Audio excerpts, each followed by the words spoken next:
ይህ መዝሙረ ዳዊት ከድንገተኛ አደጋና እንዲሁም ደግሞ በቁጣ ከሚመጡ መቅሰፍቶች የሚያድናችሁና የሚጠብቃችሁ የመዝሙረ ዳዊት ክፍል ነው። በስመ አብ ወወልድ ወመንፈስ ቅዱስ አሐዱ አምላክ። ተወዳጆች እንደምን አላችሁ? በያላችሁበት ሰላም እግዚአብሔር ከሁላችሁ ጋር ይሁን። ይህ ሰዋስው ሚዲያ የዩቲዩብ ቻናላችን ነው። ለዩቲዩብ ቻናላችን አዲስ ከሆናችሁ መንፈሳዊ ሕይወታችን የሚቀርጹና የሚያሳድጉ የመንፈሳዊ ትምህርቶችን የምናገኝበት የዩቲዩብ ቻናላችን ነው። ለዩቲዩብ ቻናላችን አዲስ ከሆናችሁ ሰብስክራይብ በማድረግ ቤተሰብ ሁኑ። ይህ ቪዲዮ ደግሞ ለሌሎች ወንድሞቻችን እንዲደርስ ላይክ ስለምታደርጉት አመሰግናለሁ። በዚህ ዩቲዩብ ቻናላችን ላይ እንግዲህ የመዝሙረ ዳዊት ጥናቶችን እያጠናን ቆይተናልና ባለፈው ካቆምንበት የመዝሙረ ዳዊት ክፍል እንቀጥላለን ማለት ነው። እንግዲህ ሁልጊዜም ቢሆን እንደምላችሁ መዝሙረ ዳዊት ከክፉ ነገሮች ሁሉ የሚጠብቅ ብቻ ሳይሆን እግዚአብሔር አምላካችን የምናመሰግንበት የተፈጠርንበትን የህይወት ዓላማ እንድንኖር የሚያደርገን የጸሎት ክፍል ነው መዝሙረ ዳዊት። መዝሙረ ዳዊት በውስጡ በጣም በርካታ ነገሮችን ይዟል። ስጋዊም መንፈሳዊ ፈውሶችንም ይዟልና ስጋዊ ፈውሶች እኛን ለድህነት የሚያበቁ፣ መንፈሳዊ ፈውሶች ደግሞ እኛን ወደ እግዚአብሔር የሚያደርሱ ብዙ የምንጠቀምበት ነው የመዝሙረ ዳዊት ክፍልና ቅዱስ ዮሐንስ አፈወርቅ እንዳለው ጸሎት ከእግዚአብሔር ጋር መነጋገር ነው። ከእግዚአብሔር ጋር ልብ በል እንድንነጋገር ከሚያደርጉን የጸሎት ክፍሎች መካከል አንደኛው ደግሞ መዝሙረ ዳዊት ነው። መዝሙረ ዳዊት ልበ አምላክ የተባለ ቅዱስ ዳዊት የደረሰው ድርሰቶች ናቸው። ወይም ደግሞ ያመሰገነበት፣ የዘመረበት፣ የጸለየበት የጸሎት ክፍል ነውና ልባችን ከእግዚአብሔር ጋር እንድንገናኝ ከሚያደርጉን የጸሎት ክፍሎች መካከል አንደኛው መዝሙረ ዳዊት ነው። ሁሌም እንደምላችሁ የዕለቱን መዝሙረ ዳዊት እየጸለይን ነገር ግን ደግሞ አንዳንዴ በህይወታችን ለሚገጥሙን ችግሮቻችን መፍቻ የሚሆኑ አንዳንድ ነገሮችን በዚህ ዩቲዩብ ቻናላችን ላይ ሁልጊዜም ቢሆን መዝሙረ ዳዊት መጸለያችሁን አታቋርጡ። እናም መዝሙረ ዳዊት ከእግዚአብሔር ጋር ያገናኘናል፣ ክፉ ነገሮችን ከኛ ያስወግዳል፣ የእኛን ክፉ ባህሪም ደግሞ ያስወግዶ መልካም የሆነው ልብ እግዚአብሔር እንዲሰጠን ያደርጋል ማለት ነውና ቅዱስ ዳዊት ከሚገርሙኝ ነገሮች መካከል አንደኛው በድሎም እንኳን እንደ ሕፃን ልጅ እያለቀሰ ወደ እግዚአብሔር ቤት የሚመጣበት መንገድ ነውና ከነዚህ የመዝሙረ ዳዊት ክፍሎች መካከል አንደኛው ደግሞ በጣም በርካታ ጥቅሞች ያሉትና ብዙ ሚስጥራትን የያዘው የመዝሙረ ዳዊት ክፍል መዝሙር 6 ነው። ባለፈው መዝሙር 5ን ተመልክተን ነበርና አቤቱ በቁጣህ አትቅሰፈኝ ይልና በመዓትህም አትገስጸኝ በማለት እግዚአብሔርን ይማጸናል። ልቡይ ነኝና አቤቱ ማረኝ፣ አጥንቶቼ ታውከዋልና ፈውሰኝ ይላል። ምሕረትና ቸርነት ከሚገኝ ከእግዚአብሔር እንደሆነ ያምናል ቅዱስ ዳዊት። እናም ሁልጊዜም በእያንዳንዱ የመዝሙረ ዳዊት ክፍሎቹ እንደዚህ አይነት ጸሎቶችን ታገኛላችሁ። እናም ክርክሩ ሁሉ ከእግዚአብሔር ጋር ነው። ሰዎችን ቢበድሉት፣ ሰዎችን ቢያሳድዱት፣ ጠላት ሆነው እንኳን ቢነሱበት የሚጠይቀው እግዚአብሔርን እንጂ እነሱን ለመበደል አይነሳም። ቢበድልም ኃጢአትን እንኳን ቢያደርግ ተመልሶ እግዚአብሔር እቅፍ ውስጥ ታገኙታላችሁ ቅዱስ ዳዊትን እና ሁልጊዜም ቢሆን ለፍጥረታት ሁሉ ምሳሌ የሚሆን አባት ነው ቅዱስ ዳዊት። እናም በዚህ መዝሙሩ ላይ ምን ብሏል? አቤቱ በቁጣ አትቅሰፈኝ፣ በመዓትህም አትገስጸኝ በማለት ተናግሯል። የእግዚአብሔር ቁጣ እንዲቀላል የሚባል አይደለምና ቁጣውን እንዲያረቅለትና መቅሰፍቱን ከእርሱ እንዲያስወግድለት እግዚአብሔር ግን በርህራሄና በምህረት እንዲመለከተው ቅዱስ ዳዊት በዚህ መዝሙሩ ላይ ይጸልያል። በጣም የሚገርማችሁ ግን አቤቱ ተመለስ፣ ነፍሴንም አድናት፣ ስለ ቸርነትህም አድነኝ እያለ እግዚአብሔርን አብዝቶ ይማጸነዋል ማለት ነውና ይህ መዝሙረ ዳዊት በጣም በርካታ ጥቅሞችን የያዘ የመዝሙረ ዳዊት ክፍሎች ነው። ከነዚህ መካከል የመጀመሪያው ይህ መዝሙር የሚጠቅመን ማለት ነው ለዓይን ህመማችን ብንጸልየው፣ ዓይናችሁን የምትታመሙ ሰዎች ወይም ደግሞ የዓይን ህመም ያለበት ሰው ይህን የመዝሙረ ዳዊት ክፍል ቢጸልየው በየጊዜው ወይንም ደግሞ 7 ጊዜ ጸልየው በማይ አድርጎ ቢታጠበው ወይንም ደግሞ ቢጠመቀው ፊቱን ማለት ነው ዓይኑ ላይ ቢያፈስበት ቢቀባው እጅግ በጣም ፈውስ የሚሰጥ የመዝሙረ ዳዊት ክፍል ነው ማለት ነው። እንዳልኳችሁ እንግዲህ መዝሙረ ዳዊት በጣም ስጋዊ ፈውስን መስጠት ይችላል፣ መንፈሳዊ ፈውስን ያስገኛል። ስጋዊ ብቻ ሳይሆን ለነፍሳችንም ደግሞ ድህነት እንድናገኝ ከሚያደርገን የጸሎት ክፍል መካከል አንደኛው መዝሙረ ዳዊት ነው። ስለዚህ ሁልጊዜም ቢሆን በየዕለቱ የጸሎት ክፍሎቻችን የተቀመጡን የመዝሙረ ዳዊት ክፍሎች እየጸለይን እነዚህ የመዝሙረ ዳዊት የሚጠቀሱት የመዝሙረ ዳዊት ክፍሎች ደግሞ ለተለያዩ ችግር ድንገታዊ ህመም ቢገጥመን የምንጠቀምባቸው ይሆናል። ምክንያቱም እንዳልኳችሁ መዝሙረ ዳዊት ስጋዊም መንፈሳዊ ፈውስ ስለሚሰጥ ነውና ብዙ ወገኖች ለምን ይሄኛው እንደዚህ ገንጥላችሁ እንደዚህ ትናገራላችሁ የሚሉ ይገጥማል። ግን ብቻውን ገንጥላችሁ ተጠቀሙ ማለት አይደለም። የዕለቱን መዝሙረ ዳዊት እየጸለይን ግን ድንገተኛ የሆነ ህመም አንድ ሰው ቢያጋጥመው ወይንም ደግሞ ቢታመም ለህመሙ ፈውስን ለመፈለግ ወደ ሆስፒታል ሊሄድ ይችላል፣ ወይንም ደግሞ አንዳች ነገር ለማድረግ ይሞክራል። በዛም አድሮ በመድኃኒቱን በሆስፒታሉ መድኃኒት አድሮ የሚፈውስ እግዚአብሔር ነው። በመዝሙረ ዳዊትም አድሮ የሚፈውስ እግዚአብሔር ነው እንጂ መዝሙሩ በራሱ አይደለም። የእግዚአብሔር ቃል ፈዋሽ ነው። ቃሉ በራሱ የእግዚአብሔር ቃል ስለሆነ ይፈውሳል። ስለዚህ አንደኛ ለዓይን ህመማችን ይህንን የመዝሙረ ዳዊት ክፍል እንጠቀምበታለን ማለት ነው። ሁለተኛ ደግሞ የሚያገለግለን ከምንፈራው ነገር ሁሉ ከእርሱ ለመዳን መጸለይ ይኖርብን። በህይወታችን የሚያስፈራን እንዳይደርስብን ብለን የምንመካው ነገር ይኖራል።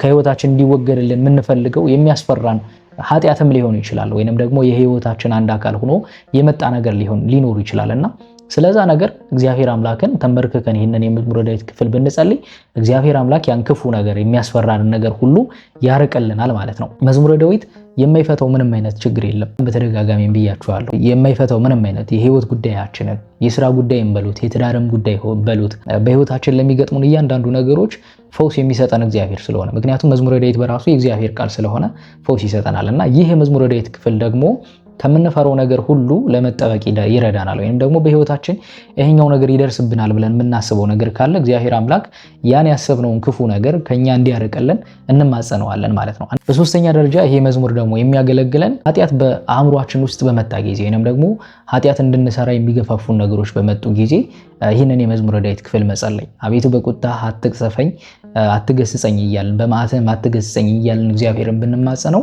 እነዚያን ክፉ ነገሮችን እግዚአብሔር አምላክ ከኛ ያስወግድልናል። አንደኛ ደግሞ በኃጢአትም በወደቅን ጊዜ ይህንን የመዝሙረ ዳዊት ክፍል መጸለይ ብዙ ጊዜ የታችሁ ከሆነ ሰይጣን ኃጢአትን የሚያመጣው በሆነ ነገር ጠቅልሎ ወይም ደግሞ በስጦታ ጊፍት መስጫ አለ አይደል የስጦታ ዕቃ መጠቅለያ ነገር ታውቃላችሁና በዛ አሰማምሮ ነው የሚያመጣልን። ከምግብም ደግሞ የሆነ ሽፉንፉን የሚባል ምግብ አለ ለማየት ሞክሬያለሁና በውስጡ በጣም ብዙ ነገር ያላቸውና ስትጎርሱት የትኛውንም ጣብቴስ ለማድረግ የምትቸገሩበት ጣዕም ያለው ነገር ነው እና ልክ እንደዛ ሁሉ ጠቅልሎ እኛን ለማጉረስ ይሞክራል። በተለይ ደግሞ ፕሮሞት ሲያደርግልን መጀመሪያ ኃጢአቱ እኛን የሚጠቅመን የሚያስደስተን ጊዜያዊ እርካታ ሳይሆን በቃ ደስ የሚያሰኝ ነገር እንደሆነ እያባበለ ኃጢአቱን ወደኛ ያመጣልናል ማለት ነው። ከዛ በኋላ ደግሞ በኃጢአት ከወደቅን በኋላ አንደኛ ይሄንን የመዝሙረ ዳዊት ክፍል እንደዚህ አይነት ስሜት ሲሰማን ይሄን የመዝሙረ ዳዊት ክፍል ብንጸልይ ነገሮችን እግዚአብሔር አምላክ በቸርነቱ እንዲወገዱልን ያደርጋል። ከኃጢአት ይጠብቀናል ማለት ነው። ይሄኛው አቤቱ በቁጣህ አትቅሰፈኝ በመዓትህም አትገስጸኝ የሚለው መዝሙር 6 ማለት ነው። በሁለተኛ ደረጃ ምናልባት በኃጢአቱ እንኳን ብንወድቅ ሰዎች በኃጢአት ይወድቃሉ። ስጋ የለበሰ ሁሉ በኃጢአት የማይወድቅ ማንም የለም። በኃጢአት አልወድቅም እንኳን ቢል ይህ በራሱ ትዕቢት ነው። ነገር ግን ከወደቅንም በኋላ ደግሞ በጣም የሚያስገርማችሁ ሰይጣን መጀመሪያ ነገሮችን በጣም አሰማምሮ ካቀረበልን በኋላ ከወደቅን በኋላ ራሳችን እንድንወቅስ ያደርገናል። ምህረት የለህም ምንም ቸርነት የለህም ይላል። ኃጢአቱ በሰውነታችን ከገባ በኋላ እኛ ራሳችን እንድንወቅስና ራሳችን እንዳንመለከት ወይም ደግሞ በንስሐ ወደ እግዚአብሔር እንዳንመለስ ያደርገናል ማለት ነው። ራሳችን እየወቀስን ብቻ ኃጢአት ውስጥ እየተደጋገምን እየወደቅን በዛ ኃጢአት ውስጥ እንድንኖር ያደርገናል ማለት ነው እና ቅዱስ ዳዊት በዚህ መዝሙር ክፍል ላይ ምን ይላል? እግዚአብሔር ልመናዬን ሰማኝ፣ እግዚአብሔር ጸሎቴን ተቀበለ። ጠላቶቹ ሁሉ ይፈሩ፣ እጅግ የሚጎስቁሉ፣ ወደ ኋለኛ ይመለሱ፣ በፍጥነት የሚፈሩ ይላል እና ይህ የመዝሙረ ዳዊት ክፍል ኃጢአት ሰርተን አንድ ሰው ኃጢአት ሰርቶ ቢወድቅ ይህንን የመዝሙረ ዳዊት ክፍል መጸለይ እግዚአብሔር አምላክ ቸርነት እንዳለውና ምህረት እንደሚያደርግለት እንደገና ፈጥኖ ወደ ንስሐ እንዲመለስ ያደርገዋል ማለት ነው። ስለዚህ ይሄ የመዝሙረ ዳዊት ክፍል መዝሙር 6 በዚህ በኃጢአት ወደ ልቦናችን በመጣ ጊዜ መጸለይ ክፉ ሐሳቦችን ለማስወገድ እንዲሁም ደግሞ ክፉ ኃጢአቶች ወደ ልቦናችን ሲመጡ ለማስወገድ በኃጢአት በወደቅንም ጊዜ ደግሞ ተስፋ እግዚአብሔር እንዳለ እንድናደርግና ፈጥነን ወደ ንስሐ እንድንመለስ የሚያደርገን የመዝሙረ ዳዊት ክፍል ስለሆነ መጸለይ ይገባል ማለት ነው። ሁለተኛ ደግሞ ከፈተና ወይንም ደግሞ ከጠላት ፈተና ለመጠበቅ ይረዳናል። በተለይ ደግሞ ይህንን የመዝሙር ክፍል ሁልጊዜ ምናልባት የሚያስፈራን ነገር እንዳለ ቅድም እንዳልኳችሁ ፈተና በህይወታችን የሚያስፈራን ፈተና ካለ እየተፈተንበት ያለው ጉዳይ ካለ መቼም የሰው ልጅ ከፈተና ያረፈበት ጊዜ አይኖርምና በልቡ ነው እንኳን ቢያርፍ ስጋዊ ፈተናዎች ባይኖርበት መንፈሳዊ ፈተናዎች ይኖርበታል። መንፈሳዊ ፈተናዎች እንኳን ባይኖርበት ስጋዊ ፈተና ይፈተናልና ይህን የመዝሙረ ዳዊት ክፍል ደግሞ ጠላት ከሚያመጣው ፈተና ለመጠበቅ ስለሚረዳን መጸለይ ያስፈልጋል ማለት ነው። ተጨማሪ ደግሞ ከህመማችን ለመፈወስ የሚረዳን የመዝሙረ ዳዊት ክፍል ስለሆነ በተለይ ደግሞ የታመመ ሰው ካለ ይህንን የመዝሙረ ዳዊት ክፍል 7 ጊዜ ጸልዮ በማያ አድርጎ ቢጠመቅ እግዚአብሔር አምላክ ፈውስ የሚሰጥ አምላክ ስለሆነ በቸርነቱ ምሕረትና ይቅርታን ያደርግለታል ማለት ነው። ሌላው ለጭንቀትና ለሐዘን ይረዳናል። የሚያስጨንቁን ጉዳዮች በመጡ ጊዜ ወይንም ደግሞ የምንጨነቅባቸው ነገሮች ካሉን ይህንን የመዝሙረ ዳዊት ክፍል መጸለይ ያስፈልጋል። አንዳንዴ እንዲሁ ዝም ብለን ድባቴ ውስጥ የምንገባበት ጊዜ ሊኖር ይችላል። ምንም አይነት ዋጋ እንደሌለን ሰዎች እንደሌሉን ባዷችን እንደሆነ ምንም አይነት ነገር እያገኘን እንዳልሆን በተለይ ደግሞ በምናየው ነገር እንድንመረኮዝ የሚያደርጉ ፈተናዎች ወደ ህሊናችን ሊመጡ ይችላሉ። ለምሳሌ ምንም አይነት ነገር የለህም፣ ባዶህን ነህ፣ ብቻህን ነህ፣ ወገን የለህም፣ ዘመድ የለህም የሚሉ ሐሳቦች የሚረብሹ ሐሳቦች ሊመጡ ይችላሉና ይህ የመዝሙረ ዳዊት እንደዚህ አይነት ሐሳብ የጭንቀት ሐሳቦችን ለማጥፋት የሚረዳን የመዝሙረ ዳዊት ክፍል ስለሆነ መጸለይ ያስፈልጋል ማለት ነው።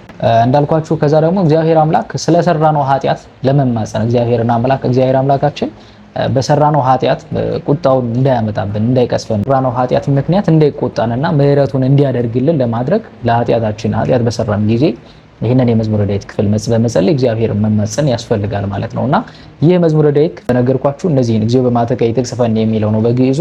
መዝሙር 6 አቤቱ በመዓትህ አትቅሰፈኝ በቁጣህም አትገስጸኝ የሚለው የመዝሙረ ዳዊት ክፍል እነዚህን አይነት ጥቅሞች አሉትና በየጊዜው ይህንን የመዝሙረ ዳዊት ክፍል መጸለይ ያስፈልጋል ማለት ነው።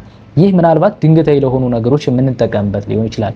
ለሚገጥሙ ነገሮች ልንጠቀምበት እንችላለን እና አንዳንዴ በህይወታችን የሚገጥሙ ክፉ ነገሮች ሊኖሩ ይችላሉ፣ መልካም ነገሮችም ሊኖሩ ይችላሉና እነዚህን የመዝሙረ ዳዊት ክፍሎች አሁን የምንጠቅሳቸው ድንገታዊ ለሆኑ ነገሮች ነው እንጂ የዕለቱን መዝሙረ ዳዊት ትታችሁ እነዚህን ብቻ እንደዚህ አድርጋችሁ ወይንም ደግሞ ገንጥላችሁ አንዱን ብቻ ተጠቀሙ ማለት እንዳልሆነ እንድትገነዘቡ ያስፈልጋልና ሁልጊዜም ቢሆን የዕለቱን መዝሙረ ዳዊት መጸለይ በራሱ ከብዙ ነገሮች ይጠብቀናል። እንዳልኳችሁ አንዱ መዝሙረ ዳዊት ከብዙ ነገሮች የሚታደገን ከሆነ በእግዚአብሔር ኃይል አንዱ መዝሙረ ዳዊት ክፍል ብዙ ነገሮች ከብዙ ክፉ ነገሮች የሚታደገን ከሆነ በየዕለቱ የምንጸልየው 30 20 መዝሙረ ዳዊት በጣም ከማናውቃቸው ከብዙ ነገሮች እግዚአብሔር አምላክ እንዲታደገን ይረዳናልና ሁልጊዜም ቢሆን በርትተን መጸለይ ያስፈልጋል ማለት ነው። ወደ እግዚአብሔርም ለመድረስ የመጀመሪያው የጸሎት ፍቅር ሊኖረን ያስፈልጋልና ተንበርክከን እግዚአብሔር አምላክን በመጸለይ ወደ እርሱ መድረስ ያስፈልጋል ማለት ነው።